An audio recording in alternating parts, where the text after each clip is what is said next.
up to another good morning. Time to go.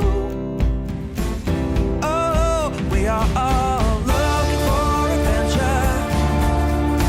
We are all looking for adventure. We are all... Welcome back to the 3x5 Live podcast. On this podcast, we talk about mindset, mindfulness, productivity, everything self-development, Jessie. Sure do. And during the last few weeks, we took a little 10-day adventure to the great state of Utah, did all 5 national parks. Mm-hmm. It was quite the adventure. I don't know if I'm more impressed with the mystery of the land, like the hoodoos in Bryce or the arches in Arches, or that our kids literally didn't complain once. Like legitimately didn't complain. We had friends who met us, which Yeah. I think is the key to success, but there was not like my leg hurts, I'm hungry, carry me. Yeah, I went to the driving range with Nash, our son, today, and from the driving range to the car walk, he was complaining that his legs hurt. Right, but we hiked like miles and miles and miles. It was insane. So we got very lucky, and it was all inspiring and Yes. connected us back to nature. It was definitely not a relaxing vacation. It was a very busy vacation, but filled our buckets, and we're feeling good. Yeah. So today we're going to talk a little bit about happiness, the habit of happiness, which is a weird way to look at it. And if you think about happiness, you can go all the way back to Aristotle in his quote, where happiness is the meaning and purpose of life. Okay? Mm-hmm. That's what Aristotle said a long time ago. Then Not a new thing, happiness. Yes, not a new thing at all. And then we fast forward 2,000-ish years, and we talk about the Declaration of Independence. Life, liberty, and the pursuit of happiness. So you get life, you get liberty, you don't get happiness, you get the opportunity to pursue happiness, Mm-hmm. right? And now, fast forward to just 25 years ago, you have Martin Seligman's work. He's out of the University of Penn. We've Yeah. talked about him before. Yes, the we have. father of positive psychology. Yep. So he created positive psychology. Mm-hmm. So we just started studying positive psychology, i.e. happiness, 25 years ago, which is crazy. Right. And the study piece of it. So underneath that positive psychology umbrella, there's so many great thought leaders. Like you have Mihai Csikszentmihalyi, who actually founded the MAP program with Martin Seligman out of Penn. Yep. He is that whole concept of flow. Like when you're happy, you're in flow.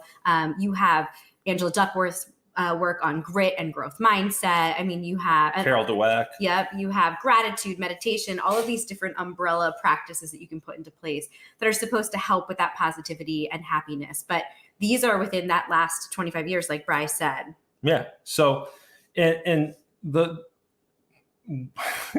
where we want to go with this is there's this model that we have. It's just like, all right, if I put out great work, that's going to create big success. And then that big success is going to create my happiness. Mm-hmm.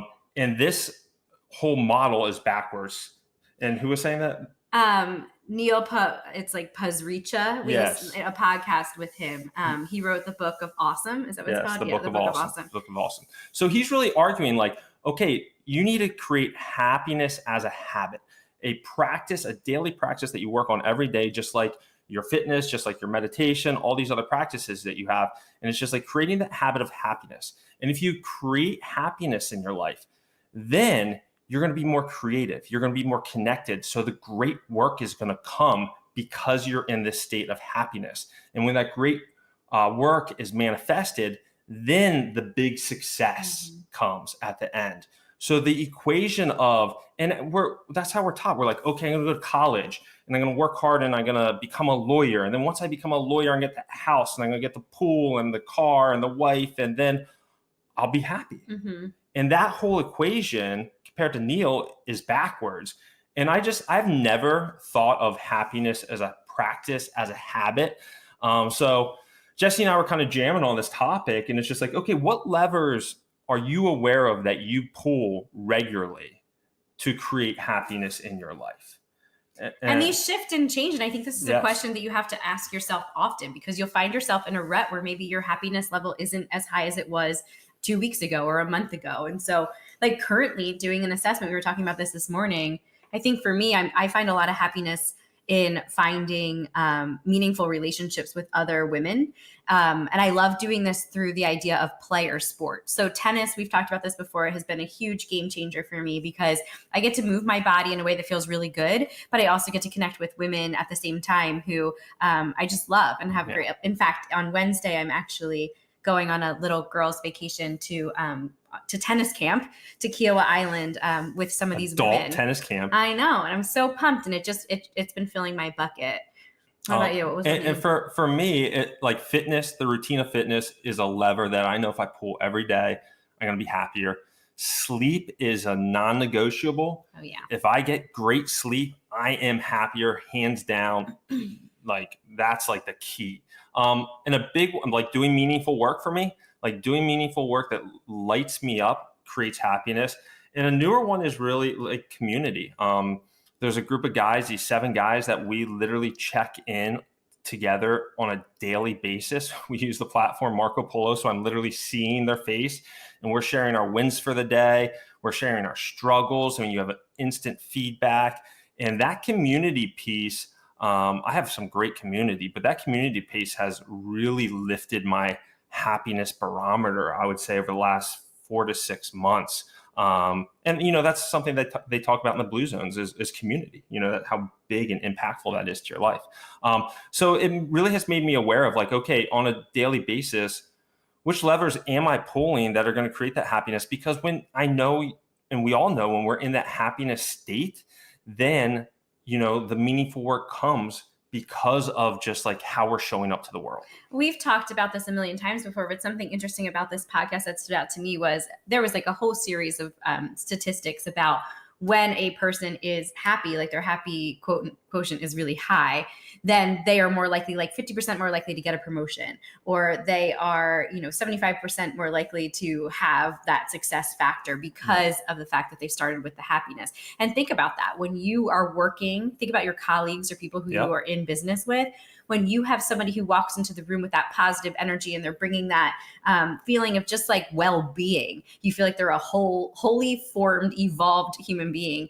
You want to work with that type of person, and you want to be closer to them. It's almost like a magnetic energy. And so if you can do that for yourself, build that foundation, and like Bryan said, pull those levers for your happiness, then when you show up to do your meaningful work, it's just going to be that much more powerful. Yeah, exactly.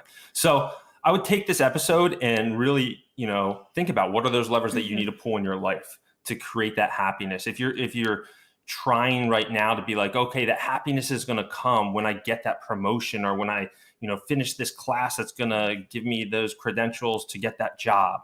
You know, you got to reverse that equation and really see how you're showing up to the world today and how you can be best prepared to show up to the world today by doing things like going to bed on time. Or being out in nature. That's like one of the easiest, quickest ways. Get your biorhythms in check and get some sunlight and sunshine first thing in the morning. Get that vitamin D up. Connect with somebody you haven't seen in a while. Do a little bit of meditation or mindfulness work. You know, any of those things that we know to be foundational in our practices, but make it consistent and find what works for you.